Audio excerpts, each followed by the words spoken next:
శ్రీమాత్రే నమః. సద్గురు జ్యోతిషాలయం 2025 మే నెల రాశి ఫలితాలని మనం తెలుసుకోబోతున్నాం. మా ఛానల్ ద్వారా చూస్తున్నటువంటి ప్రేక్షక మిత్రులందరికీ కూడా శుభాభివందనాలు. మా ఛానల్స్ బాగా చూస్తున్నారు, ధన్యవాదాలు. కానీ సబ్స్క్రైబర్స్ అనేవాళ్ళు కొంచెం తక్కువగా ఉన్నారు, కొంచెం సబ్స్క్రైబ్ చేయండి. ఈ పక్కనున్న బెల్ బటన్ కానీ మీరు కొట్టేస్తారనుకోండి, మా ఛానల్లో ఉన్నటువంటి అన్ని కార్యక్రమాలు కూడా మీకు వస్తూ ఉంటుంది, మీరు చూడొచ్చు. మీకు ఉపయోగపడే విషయాలు చెప్పడం జరుగుతుంది. కమింగ్ టు జాతకం. జాతకం అనేది పడుతున్న వర్షానికి ఒక గొడుగే, కానీ జాతకం జీవితం కాదు. మేము చెప్పే ఈ రాశి ఫలితాలు గోచార గ్రహస్థితులను దృష్టిలో పెట్టుకొని చెప్తున్నాం. ఇది మీ యొక్క వ్యక్తిగత జీవితానికి ఒక 30% నుంచి 40% మాత్రమే వర్తిస్తుంది. మీరు పుట్టినప్పుడు ఉన్నటువంటి ఆ లగ్నము, ఆ నక్షత్రము, ఆ పాదాన్ని బట్టి మీ యొక్క సంపూర్ణ జాతకం అనేది తెలియబడుతుంది. ఇంకను జాతకం అంటే ప్రతి ఒక్కరికి కూడా నాకు ఉద్యోగం ఎలా ఉంటుంది, నాకు వ్యాపారం ఎలా ఉంటుంది, నాకు ఆరోగ్యం ఎలా ఉంటుంది, దాంపత్య జీవితం ఎలా ఉంటుంది, సంతానం ఉంటుందా, ఉద్యోగం వస్తుందా, వ్యాపారం బాగుంటుంది, ఇవే ఏదో టెన్షన్స్తోనే ప్రతి ఒక్కళ్ళం కూడా జీవిస్తున్నాం. దానికి ఉపశమనంగా ఈ మాస ఫలితాలని ప్రతి మాసంలో కొన్ని గ్రహాలు మారుతూ ఉంటాయి. కాబట్టి ఆ గ్రహాల యొక్క గమనాన్ని దృష్టిలో పెట్టుకొని, అన్ని వర్గాల వారిని దృష్టిలో పెట్టుకొని ప్రిడిక్ట్ చేయబడిందే ఈ మాస ఫలితాలు. జాతకం ఎవరైనా మీ పరిసర ప్రాంతాల్లో ఉన్నటువంటి సద్గురువుల్ని సంప్రదించి జాతకం తెలుసుకోండి. లేదా మా ద్వారా తెలుసుకోవాలనుకుంటే 21 వయసు లోపు ఉన్న వాళ్ళు అడగకూడదు.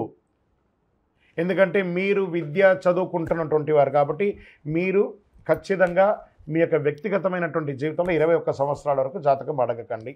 60 సంవత్సరాలు దాటిన వారు మీరు అన్నీ అనుభవించుంటారు, మంచి చెడు అన్నీ చూసుంటారు కాబట్టి మీకు జాతకంతో పని లేదు. అడగడానికి కూడా ఇల్లీగల్ అఫైర్స్కి సంబంధించింది ఏది అడగకూడదు. నాకు అప్పులు బాగా ఉన్నాయి, జాతకం చెప్పనంటే ఎవరు చెప్పరండి. మీ అప్పులు తీసుకున్న చోట ఖచ్చితంగా కష్టపడి ఇవ్వండి, అదొకటే జాతకానికి ఉన్నది. ఇప్పుడు మనం 12 రాసుల్లో ఒక్కొక్క రాశిగా మనం చెప్పుకోబోతున్నాం. జ్యోతిషాస్త్ర రీత్యా ద్వాదశ రాశుల్లో 4వ రాశి అయినటువంటి కర్కాటక రాశి మిత్రులారా, మీరు పునర్వసు నక్షత్రం 4వ పాదం, పుష్యమీ నక్షత్రం 1, 2, 3, 4 పాదములు, ఆశ్లేష నక్షత్రం 1, 2, 3, 4 పాదాలకి జన్మించిన మీరు కర్కాటక రాశి వారిగా పరిగణించబడుతున్నారు. ఈ మే 2025 మీకు శుభాశుభ ఫలితాలు ఎలా ఉన్నాయంటే మెరుగైన ఫలితాలు అందుకోబోతున్నారు. Get ready.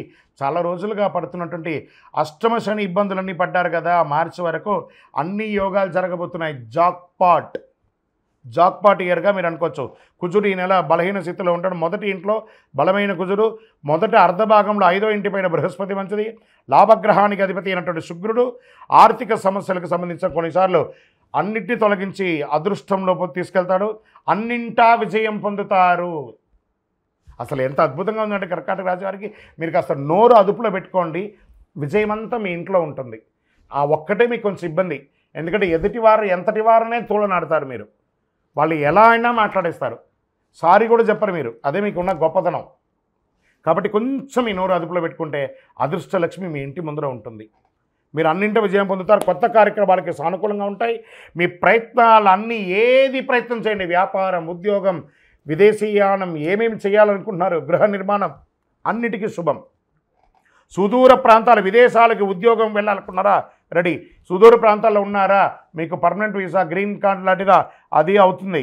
మీరు పదోన్నతి పొందుతారు, ఉద్యోగంలో అదనపు బాధ్యతలు పొందుతారు, గొప్ప స్థితిలో ఉంటారు. సివిల్స్ రాసే వాళ్ళకి ఇది ఒక మంచిదండి. విద్యార్థులకి మంచి అవకాశాల్లో ఉంటాయి. సంపాదన కూడా విపరీతంగా పెరిగే అవకాశం ఉన్నాయి. వ్యాపారంలో పాత నిలవ ఉన్నటువంటి వస్తువులన్నీ అమ్ముడుపోతుంది. Expansion of your business, multiple ప్లేస్లో మీ స్టోర్స్ ఓపెన్ చేయడం, విదేశీయ చేయడం, ఇండస్ట్రీస్ వాళ్ళకి చాలా బాగుండడము, ఇండస్ట్రీ టూర్ చేయడము చాలా గొప్పగా జరుగుతుందండి. మీకు ఈ నెలలో మొదటి భాగంలో పై అధికారులు, ఉద్యోగం చేసే వాళ్ళకి చిన్న మాట పట్టింపు ఉన్నా కూడా మళ్ళీ అది గౌరవింపబడతారు. ఉద్యోగం చేసే వారికి, స్త్రీ పురుషులు ఎవరికైనా అవార్డ్స్ వచ్చే అవకాశాలు ఉన్నాయి. పాత రుణాలని తీర్చుకుంటారండి మీరు. కొత్త వ్యాపారం ప్రారంభించాలనుకున్న వాళ్ళకి ఇది శుభం. పార్ట్నర్షిప్గా ఉన్న వాళ్ళకి మధ్యలో తొలగినటువంటి ఇబ్బందులన్నీ కూడా తొలగిపోతాయి. మీరు ఎక్స్పెక్ట్ చేస్తున్నటువంటి ఇన్వెస్ట్మెంట్స్ ఫారిన్ ఇన్వెస్ట్మెంట్స్ కానీ, లోకల్ ఇన్వెస్ట్మెంట్ కానీ, చిట్ ఫండ్ ద్వారా కానీ, బ్యాంక్ రుణాలు కానీ ఈ నెల రాబోతున్నాయి. కోర్టు కేసులు ఉపశమనం దొరుకుతుంది, లేదా విజయం కూడా సాధిస్తారు. పిల్లలు, మీ యొక్క పిల్లలు ఇంట్లో వారికి వివాహం కానీ, ఉపనయనం కానీ, వారికి సంబంధించినటువంటి శుభ కార్యక్రమాలు జరిగే అవకాశాలు ఉన్నాయి. ఉద్యోగం చేస్తే మహిళలకి, ఎంటర్‌ప్రెన్యూర్‌గా ఉన్నటువంటి మహిళలకి ఇది ఒక మంచి సమయం కూడా చెప్పచ్చు. కానీ మీ ఆరోగ్యం హెచ్చుతగ్గులుగా ఉంది. వాతావరణంలో మార్పు, ఉష్ణోగ్రత హెచ్చుతగ్గులు, జ్వరము, దగ్గు ఇలాంటివి కనిపిస్తున్నాయి. వేడి ఎక్కువ ఉన్న ప్రాంతాల్లో హీట్ స్ట్రోక్స్ వచ్చే అవకాశాలు ఉన్నాయి. అప్రమత్తంగా ఉండాలి. యోగా మరియు వ్యాయామం కొనసాగించండి. డ్రైవింగ్ చేసేటప్పుడు జాగ్రత్తగా ఉండండి. మీడియా రంగం వారు గెట్ రెడీ, చాలా ఆపర్చునిటీస్ రాబోతున్నాయి. ఐటీ రంగం వారికి విదేశాలకు వెళ్ళడమో, లేదా మీకు ప్రమోషన్స్ రావడమో, మీకు మంచి మంచి క్లయింట్స్ దొరకడం, ఇవన్నీ జరగబోతున్నాయి. వివాహం కాని వారికి మంచి మంచి వివాహ సంబంధాలు రాబోతున్నాయి. రాజకీయ నాయకులకి అద్భుతం పదవులు రాబోయే అవకాశాలు ఉన్నాయి. ఈ నెల లక్కీ డేస్ ఎలా ఉందంటే 1 మే 1, 3, 6, 9. అదృష్ట సంఖ్య 7 మరియు 9. మరి ఇంత గొప్పగా ఉన్నప్పుడు చంద్రాష్టమం కూడా ఉండాలి కదా. కొంచెం మనకు భయం ఉండాలంటే చంద్రాష్టమం, చంద్రుడి మీద కూర్చుంటాడు కాబట్టి, అష్టమంలో కూర్చున్నాడు కాబట్టి ఆ 2.5 రోజు ఇబ్బంది ఉంటుంది. మే 25, 2025 7:35 ఉదయం నుండి 22/5/2025 12:08 రాత్రి వరకు, మధ్యాహ్నం వరకు చంద్రాష్టం ఉంటుంది. ఈ 2.5 రోజులు జాగ్రత్త. వాహనం నడిపేటప్పుడు, సంతకాలు పెట్టేటప్పుడు, ఇతరులతో మాట్లాడేటప్పుడు జాగ్రత్త. మరి దీనికి ఏమైనా పరిహారం ఉందా అంటే ఉందండి. ఎందుకంటే మనకు జ్వరం లేకపోతే పారాసెటమాల్ వేసుకుంటామా అంటే కాదట. మనకు బాగా ఉన్నప్పుడు కూడా ఒక చిన్న చిన్న పరిహారాలు, దైవ ప్రార్థనలు చేసుకోవాలి. గురువారంలో ఆంజనేయ స్వామికి దర్శనం చేసుకోండి. తులసి దళంతో మాల వేయండి. దక్షిణామూర్తిని ప్రార్థన చేయండి. మీ ఇంటి ఇలవేల్పుకి మీ వయస్సు ఎంత ఉందో అన్ని దీపాలను వెలిగించండి. అతి శక్తివంతమైనటువంటి కరుంగాళి మాలను ధరించండి. అందులోనూ మీ నక్షత్రానికి చాలా విశేషంగా కదా కరుంగాళి మాల. ఈ కరుంగాళి మాల వేయడం వల్ల ఆరోగ్యంగా ఉంటారు. జన వశీకరణ అవుతుంది. మీకు ఏమైనా నెగిటివ్ వైబ్స్ ఉంటే అవన్నీ పోతుంది. అన్ని రకాలుగా కూడా విజయం జరుగుతుంది. ఇంకను మీ యొక్క వ్యక్తిగత జాతకం తెలుసుకోవాలనుకుంటే మా కింద ఈ కనబడుతున్న నంబర్కి మీ యొక్క date of birth, time of birth, place of birth, మీ పేరుతో సహా పెట్టండి. వాట్సప్ చేయండి, కాల్ చేయకండి. మా వాళ్ళు మీకు రిప్లై ఇస్తారు. చాలామందికి ఒక అపోహ ఉంటుందండి. శని దృష్టి పడితే యోగమా, కష్టమా, లాభమా? ఏ రకంగా సాధారణంగా శని దృష్టి పెడితే సర్వనాశనం తప్పదు అనే అపోహ ఒకటి ఉంది. ఇందులో కొంత మాత్రమే నిజం ఉందండి. శని ఈశ్వర శబ్దం కలిగిన వాడు. శనేశ్వరుడు అంటాం చూసారా, ఈశ్వర శబ్దం కలిగిన వాడు. అందుకే ఈశాన్యంలో నవగ్రహాలను పెడతారు. ఎలా వేదంలో కూడా ఏమని చెప్పింది? ఈశాన సర్వ విజ్ఞానాం ఈశ్వర సర్వభూతానాం బ్రహ్మాధిపతి బ్రహ్మణోధిపతి బ్రహ్మ శివోమే అస్తు సదా శివోం. అలాగే నవగ్రహాలు కూడా ప్రతి దేవాలయంలో ఈశాన్యంలో ఉంటుంది.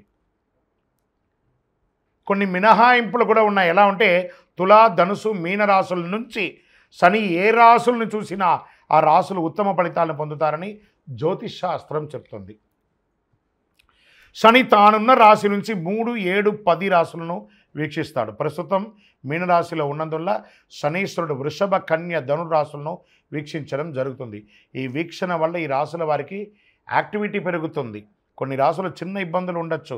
శని దృష్టి ఉన్న నేపథ్యంలో కొన్ని రాశులకు ఆదాయం, వృత్తి, ఉద్యోగ అవకాశాలు, సుఖ సంతోషాలు కలుగుతాయి. ఆదాయ, ఉద్యోగాలు పడతాయి. ఈ 3 రాశులతో పాటు తానున్న మీనరాశికి తన సొంత రాశి అయినటువంటి మకర, కుంభరాశులు శని శుభ ఫలితాలను ఇస్తున్నాడు. శని భగవానుడు అష్టమ శనిగా సింహంలో, అర్ధాష్టమ శనిగా ధనుసులో, 7.5 శనిగా మేషరాశిలో, కుంభరాశిలో, మీనరాశిలో ఉన్నారు. వీళ్ళందరూ కూడా పరిహారం చేసుకోండి. పరిహారం అంటే ఖర్చులు పెట్టేసుకొని చేసేసుకోవడం కాదు. చక్కగా దైవారాధన చేసి నవగ్రహాలకి ప్రదక్షిణ చేసి బెల్లం ఉంటుంది చూసారా, బెల్లాన్ని కాకికి పెట్టండి. గోడ మీద కాకధ్వజాయ విద్మహే ఖడ్గహస్తాయ ధీమహి తన్నః మంద ప్రచోదయాత్. ఈ శని ఇబ్బందులు ఉన్న వాళ్ళందరూ కూడాను చెప్పవలసిన మంత్రం ఏమని చెప్పుకోవచ్చు? నీలాంజన సమాభాసం రవిపుత్రం యమాగ్రజం ఛాయామార్తాండ సంభూతం తన్నమామి శనైశ్వరం. ఇలాంటి మంత్రాలు చెప్పుకొని పరిహారం చేసుకోవచ్చు. 12 రాశుల్లో ఉన్నటువంటి మిత్రులారా, మీరందరూ కూడాను ఆయురారోగ్య, ఐశ్వర్య, భోగభాగ్యాలతో ఉండాలని అఖిలాండ కోటి బ్రహ్మాండ నాయకుడు శ్రీ ధర్మశాస్త్ర అయ్యప్ప స్వామి వారిని 18 అవతారాలుగా కొలువైనటువంటి స్వామివారు జీవలింగేశ్వర స్వామి సన్నిధానం జీవకోణ తిరుపతిలో ఉన్నటువంటి బ్రహ్మశ్రీ డాక్టర్ చంద్రమౌళి గురుస్వామి గారు నిర్మించిన దేవాలయంలో మీకోసం ప్రార్థన చేస్తాం. మీరు క్షేమంగా ఉంటారు. తిరుపతికి వచ్చినప్పుడు మన దేవాలయాన్ని తప్పకుండా దర్శనం చేసుకోండి. రైల్వే స్టేషన్ నుండి బస్టాండ్ నుండి 3 కిలోమీటర్ల దూరంలో ఉంటుంది. విజయోస్తు.